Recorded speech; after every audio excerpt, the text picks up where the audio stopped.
هلو متابعينا، شلونكم؟ اخباركم؟ ان شاء الله تكونون بخير.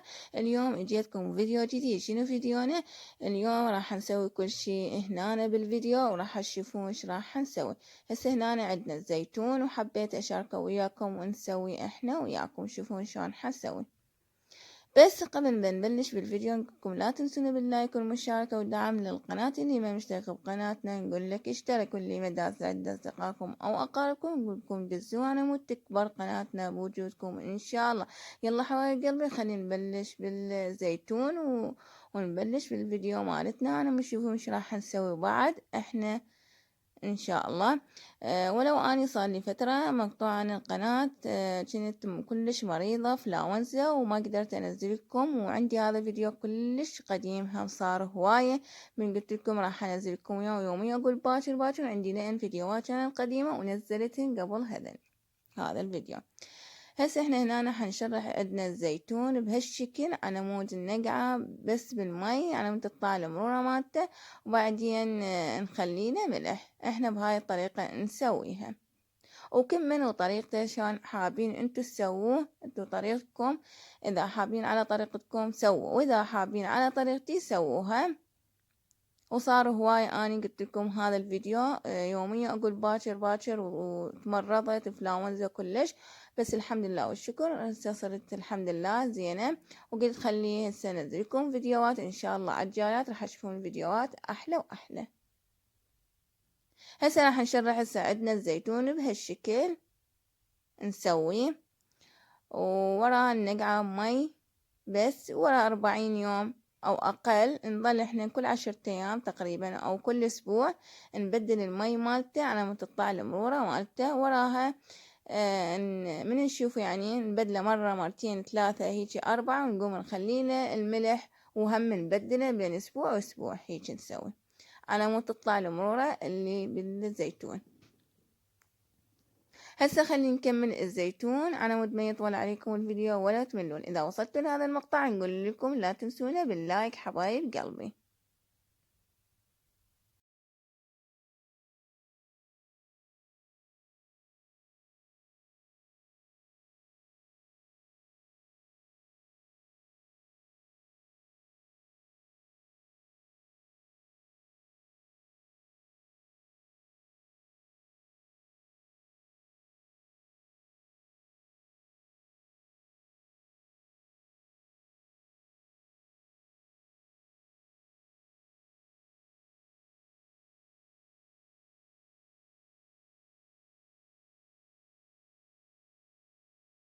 هسه هنا خلصنا الزيتون. احنا جايبين كيلو، قلنا نسوي ما نسوي هواية. هاي الكمية اللي انا جبتها، جبت كيلو وقلت خلي اشاركه وياكم بالفيديو ونسوي احنا وياكم. وهسه هنا احنا غسله كل زين على ما نخليه بالدبة او شيشة، شو تسموها انتو سموها.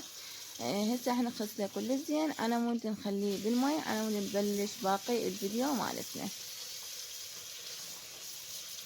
وان شاء الله هذا الفيديو راح يعجبكم. اذا عجبكم هذا الفيديو اكتبوا لنا بالتعليق شنو حابين الفيديو الجاي. احنا نقرا تعليقاتكم ان شاء الله، وان شاء الله ننفذ لكم يا حبايب قلبي. احنا بهالشكل راح نغسله ونخليه بالدبة على مود وراها نبلش مسوين عندنا الخيار. نسويه طرشي منقعيه مي وملح. وهسه راح احشيه وياكم. قلت خليه اهم اشاركه بالفيديو ولو اني ما مشاركه الطرشي بالقناة. طرشي الصيفي اسمه. قلت خليه اشاركه، واني اول مرة هم اشارك لكم الزيتون هم بالقناة. واحنا ما جبنا هواية، جبنا بس كيلو زيتون. قلنا خليه نسوي. هسه خلينا نكمل هاي الكمية مالتنا ونخليها بالشيشة، وبعدين نرجع لكم على مود ما يطول عليكم حبايب قلبي.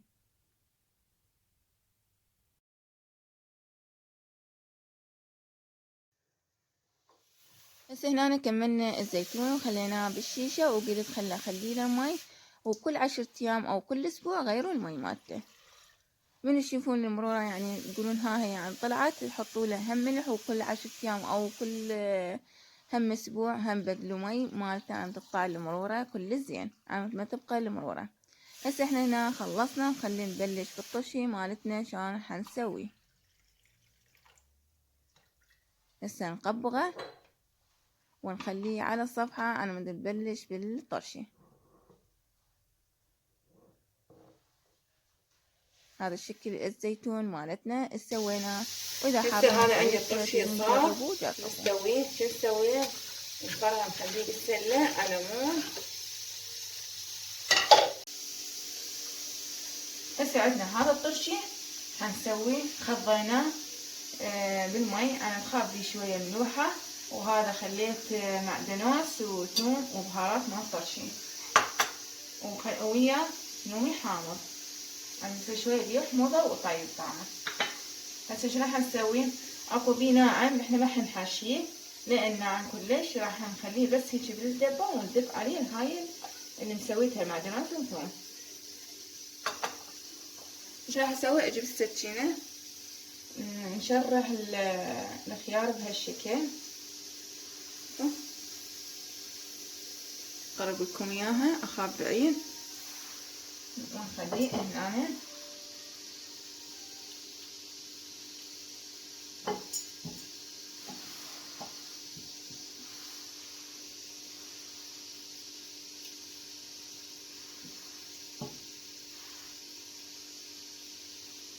حبيت اشارككم الطرشي مالتنا اللي احنا نسويه.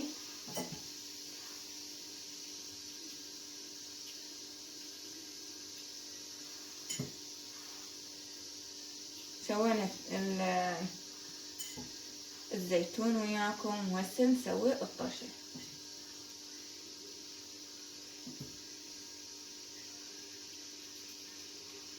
كل ما يصير الخيار ناعم يصير الطرشي طعمه كلش طيب.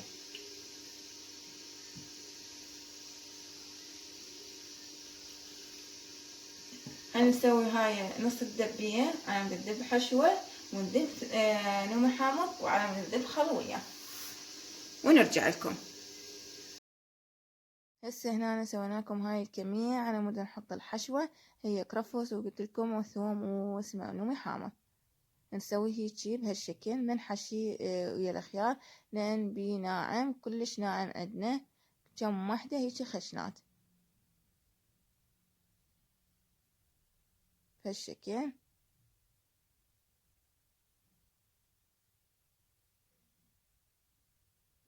لازم نشرحه على مود من نخليه له خل يطب ببطنه ويصير طعمه كلش طيب. نفس الطريقة احنا راح نسويها. هسه كملنا هذا اخر شي، مبقالنا شي راح نخلص بهالشكل. واحنا قلنا لكم ونحط الباقي الشغلات مالتنا الحشوة والنومي حامض. هسه خلي نكمل هذا الخيار الطشي مالتنا. انا بدي يطول عليكم وتملون، عم نخليه له خل ونبلش بالغدا مالتنا. وان شاء الله هذا الفيديو راح يعجبكم، واذا عجبكم الفيديو نقول لكم اكتبوا لنا بالتعليق وشنو حابين فيديوهات، نقول لكم اكتبوا لنا واحنا نقرا تعليقاتكم الحلوه. هنا أنا سرعت عليكم الفيديو على مود ما تملون.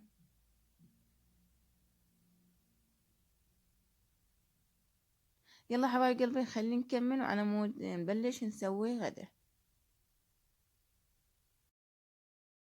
هسه هنا عندنا الطرشي خلصناه بهالشكل صار عندنا، وهسه نخلي له الخل.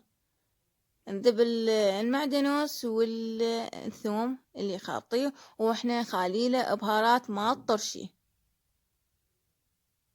انا من خاف تقولوا ما ذكرتين ايش خليتي له، خلينا له بهارات مال الطرشي. هسه هنا نخلي الخل على مود نكمل ونسوي الغدا. همشي احنا خلصنا الزيتون سوينا وسوينا الطرشي، وهسه نبلش بالغدا. هذا الطرشي اللي احنا سويناه عادي إذا تاكلوه ثاني يوم أو نفس اليوم كيفكم انتو الحابين. هسه ننتقل للطباخ على مود نسوي البانية مالتنا. اليوم غدانا بانية. هسه نغسل هنا اللحم ونخليه بجد الضغط على مود يستوي على السريع. لازم نغسل اللحم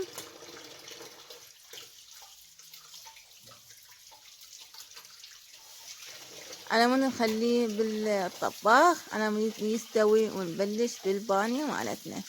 اليوم غدانا بانية وحبينا نشاركها وياكم.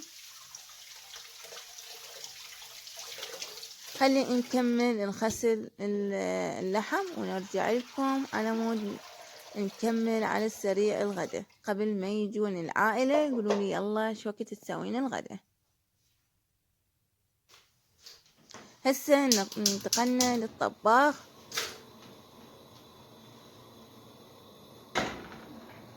وخليناه على الطباخ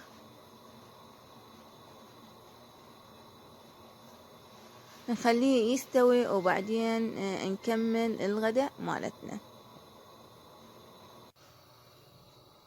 هسه هنا خلينا الجدر استوى عندنا اللحم كل زين.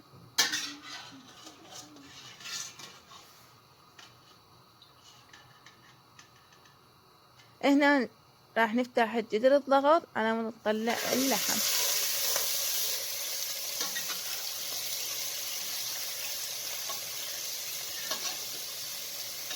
هنا حنخلي زيت كلش قليل هم بيشحن ليه.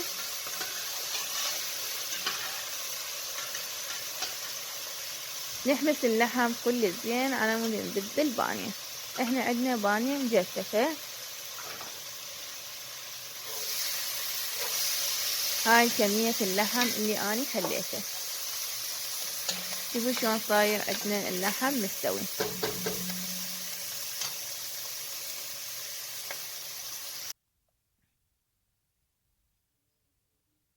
هسه هنا حخلي زيت على مود نحمس اللحم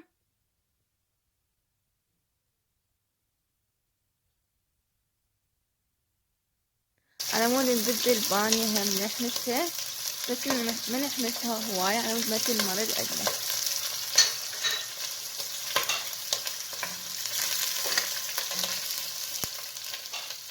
هسه تشوفون شلون اني اطبخ البانية.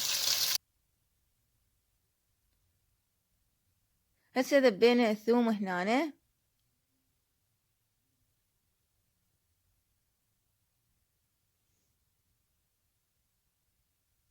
على مود نذب البانية. نحمسها كلش حمسة بسيطة.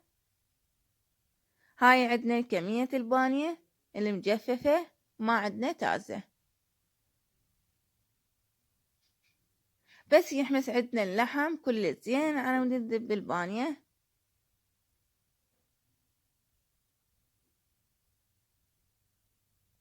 هسه خلي نكمل حبايب قلبي على مود ما يطول عليكم الفيديو.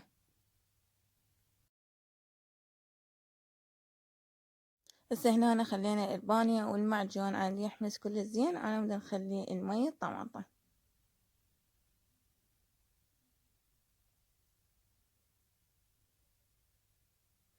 هسه هنا الكمية الطماطة اللي اني عاصرتها على مود اخلي لها بعد وياها مي. فشكل البانية مالتنا صارت. وان شاء الله يشوفون النتيجة النهاية شلون صارت البانية. هاي كفاية هاي الكمية المي خليناها هي بعد ما نخلي لها. نسوي نغطي الجدر. هسه نغطيها على مود نسوي باقي الشغلات اللي احنا نريدها. احنا طبخنا التمن بس ما شاركناه وياكم. شاركنا لكم بس البانية. هاي البانية صارت بهالشكل. هنا احنا ثردنا. لازم ثريد نسوي.